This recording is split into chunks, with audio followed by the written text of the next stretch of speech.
I've always been a big fan of the Star Fox series. I just love the high heat intensity action that comes packed in every single Star Fox game. Star Fox Assault, on the other hand, is probably one of my least favorite games from the Star Fox series. I'm actually putting it below Star Fox Adventures, mainly because I don't blame Rare for what they did. That wasn't supposed to be a Star Fox game. How do you know? We know. It was supposed to be an original game called Dinosaur Planet, but Nintendo saw the main character looked a little too much like Fox McCloud and said, hey, why don't you make this a Star Fox game instead? So that's what they did. You know what? You know why it's here? So we're here because... You're here to give the Star Fox fans a quick fix that we haven't had since 1997. Star Fox Assault, the only real problem I have with it, it's just too short! It's just so crazy! This game is easily beaten in one day. There are only 10 missions, It's and too quiet. they can possibly take under 10 minutes to beat each one. Something's wrong here. So, that's my biggest complaint. That and the fact that there's only 3 missions where you're going on a flight on rails. A couple of them, you can choose by either you're on foot, by a tank, or in an arwing, and switch between them whenever you're next to each one, and just press a button, and instantly you're in. There are also 2 points in the game where you'll also be on a wing of another ship. This is where you'll be covering that ship and other enemies that are circling around you or your teammates. Those are quite fun, but they just don't have this wow factor. So it is kind of cool to see Corneria like this, then you feel more like a tourist. The story, on the other hand, well, most Star Fox stories aren't that well driven based, it's just someone trying to take over the universe and whatnot. This one revolves around someone's trying to take over the universe, someone destroys that person, and then they try to take over the universe by spreading Reinforcements? You see, a new group of enemies called the Aparoids are these bug-like creatures that can infect anything and turn them into an Aparoid. Being able to have that ability allows them to spread throughout the universe and taking it over. The storyline may not seem that serious at first, but a lot of stuff does get brought out later on in the story. Speed. Another enemy? Hold it. That silhouette. Is that the General's flagship? Is that you, Fox? Too late. The Aparoids. General, it can't be. They took me. My body is no longer under my control. No. This is my final request. Destroy this ship. Destroy me. Don't say that. I can't. You would make me an accomplice to these fiends. That's the truth of it. Accept it, Fox. Why? Why is this happening? No! Let me die in battle! Do not let me transform! Honor!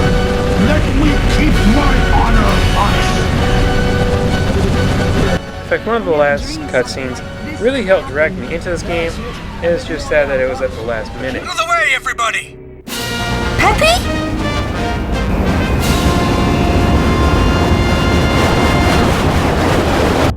Extreme impairment. Main hull will not survive more damage. Who cares? Divert all energy to the main guns! Fire!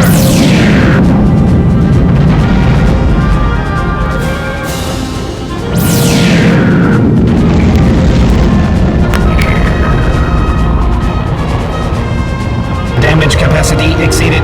Too bad. We're going out in style. Peppy, you can't die. Back off, all of you! Peppy, you mustn't. Yes, this is my duty. And now you must fulfill your duty as well, Fox. Peppy! Don't do it, Peppy! What are you doing, crazy old fool?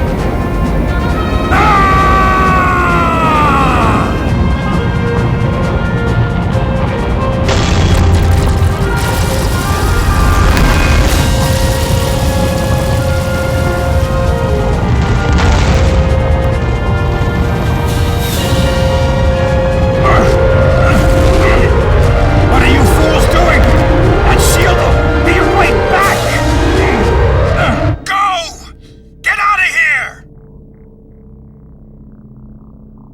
Enough! Pepe's opened a road for us. We've got to move on. Without him! So come on. Come on! Let's move!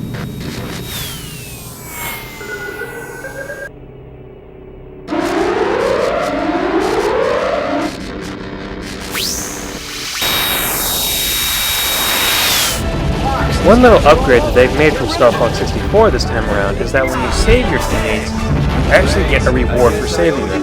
They will actually give you stuff. Fox, use this. That makes us even. How could this be? One thing I kind of laughed at was, what on earth happened to Star Wolf? Look at these guys, they're just flying around in circles. Falco's not even being chased by this guy. He's being chased by a couple of people he turned out a screen and got in contact with. There are 3 different challenge modes: easy, normal, and hard. And, well, that's basically all there is. That and collecting these little special flags. The multiplayer mode seems to be the only real thing you go back to and play on this game. And granted, there have been a lot more improvements to it as well. You get more weapons on foot than you ever did in the Star Fox 64 version if you were able to unlock it. You'll also be able to play in the tank or in the arwing all at the same time, and this time it actually feels like the person on foot has more of an advantage because they can just hide and use homing missiles. I'm actually not very good at this, but still, I enjoy it. The only thing that kind of bugged me about the multiplayer mode was the music.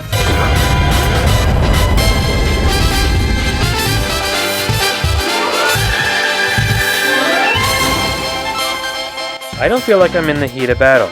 I feel like I should be sitting down and watching a parade pass me by at Disneyland. Got it. And that's basically all I have to say about Star Fox Assault. The best thing about Star Fox is here, the arwing, and if you can get into a lot of good multiplayer matches with that, you'll find a lot more to come back to. Just make sure you're playing with other people. There's no computer versus here. Star Fox Assault isn't a terrible game, nor is it that good. I really wish it had more to it and focused more on trying to be like the other Star Fox games that came before.